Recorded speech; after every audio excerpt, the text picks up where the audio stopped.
Quick guide to dashboard chart types. There are 9 different chart types that can be added to a dashboard. Statistics. Use this to show quantity, such as the number of customers you have successfully acquired. Column chart. Suitable for comparing different categories of data. For example, you can create a column chart to compare the number of customers per sales rep to better allocate resources.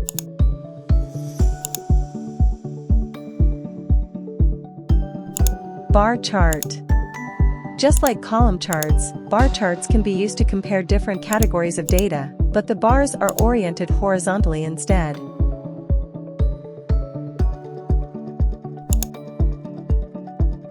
Word cloud.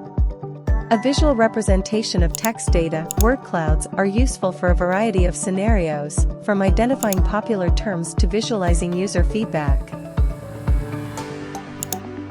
Funnel chart.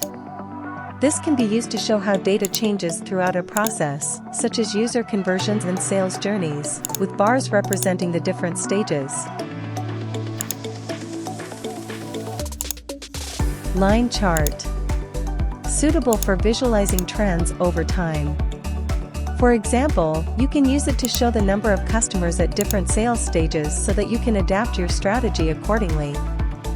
Here, we can see that there are fewer customers in the first stage, which indicates that acquisition channels should be broadened. Pie chart. Commonly used to show the proportion of parts to the whole.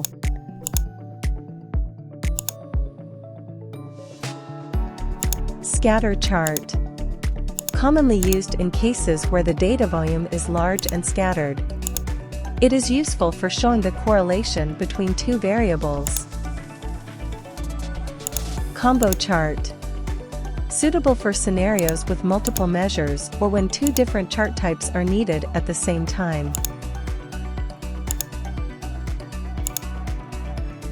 If you found this video helpful, don't forget to give us a rating.